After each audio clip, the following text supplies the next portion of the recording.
ازيكم يا حلوين؟ عاملين ايه؟ وحشتوني كتير كتير كتير. النهارده هنعمل مع بعض، هقول لكم على 3 حاجات. ده طبعا بعيد عن المطبخ خالص او عن الاكل يعني، بس حاجات هتنفعنا في حياتنا اليوميه.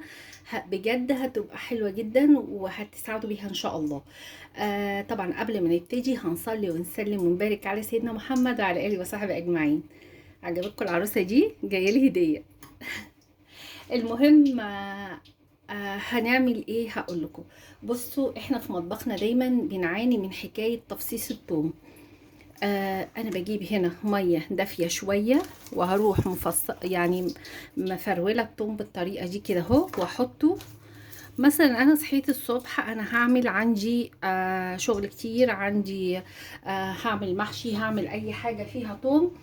فهروح حاطه الثوم بالطريقه دي كده اهو، وهروح سايباه مثلا لمده ساعه ولا حاجه، وبعد كده هفصصه، هيتفصص معايا في منتهى السهوله. دي حاجه. تاني حاجه، طبعا كلنا بنغلب في حكايه تنظيف البوتاجازات. تنظيف البوتاجازات انا لقيت حل ليه جميل جدا، هيخلوكوا تعملوه كل يوم مجرد تلميع، كانكم بتلمعوا بجلانس بالظبط كده. من غير ما يتعبكم، من غير اي حاجه خالص. بص، انا جربت حاجات كتير قوي البوتاجاز، بصراحه كلها كانت فاشله.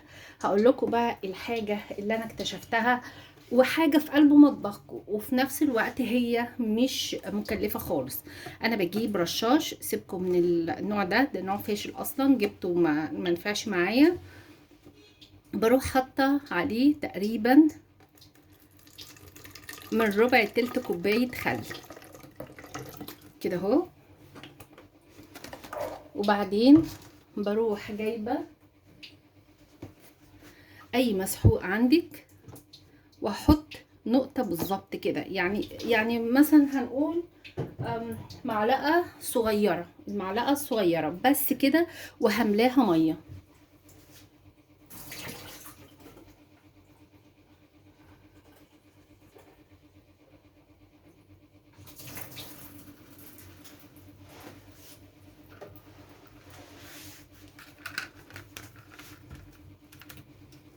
وبعدين هروح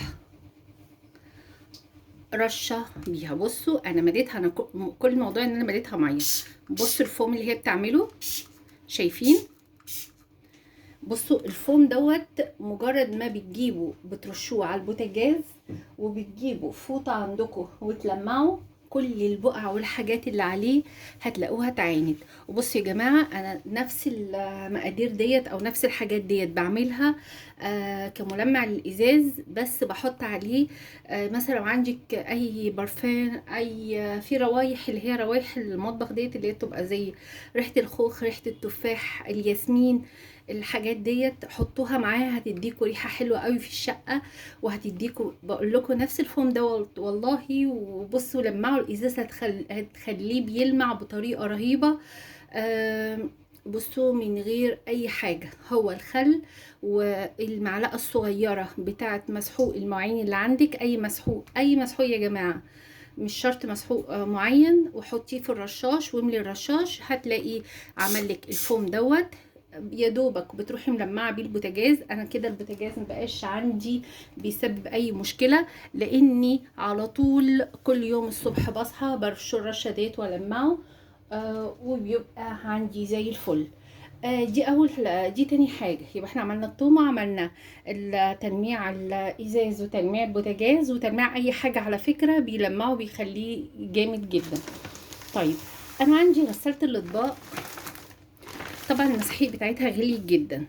فالمهم وانا في السوبر ماركت لقيت المسحوق ده، وكان عليه عرض، كان عليه العلبتين دول او الكيسين دول، وكان في كيس فيه تقريبا 13 قرص، كانوا تقريبا ب 225 حاجه زي كده يعني.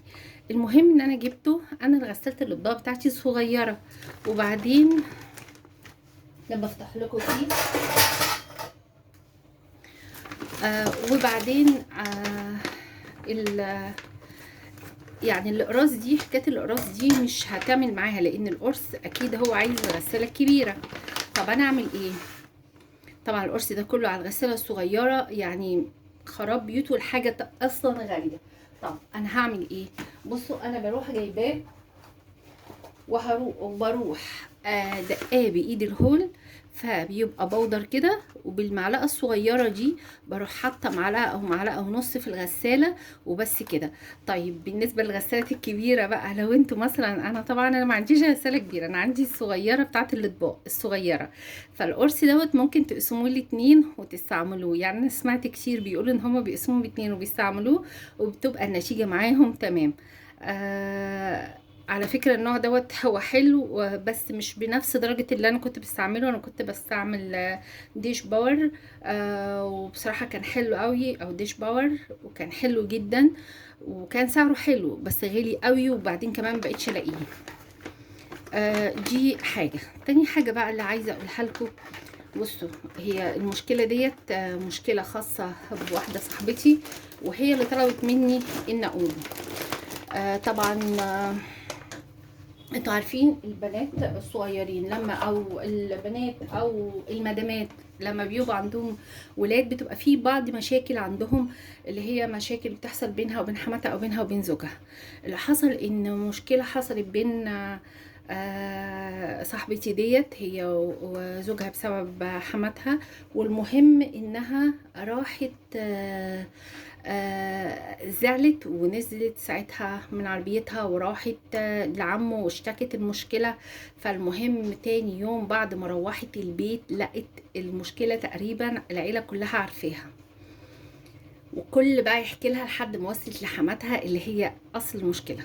اللي انا عايزه اقوله لكم ان ما ينفعش حد انه يحكي مشكله، خاصه مشكله بين الازواج، لاي حد من قرايبه مهما كان الحد ده، علشان في الاخر مشاكل البيت بتتعرف للكل.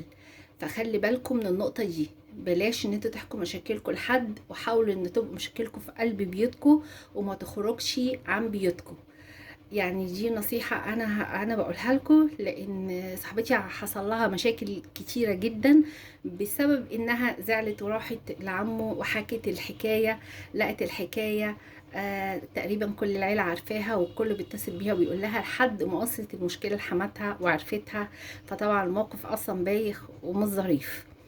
يعني دي نصيحة، يا ريت كل واحدة فيكم تقفل مشاكلها جوه بيتها، بتطلع من بره بيتها ما عندها، ما تقولش اي حاجه لاي حد، تدخل جوه بيتها هي كفيله هي وزوجها انها تحل مشاكلها. كنت معاكم سعيده جدا، ومع السلامه.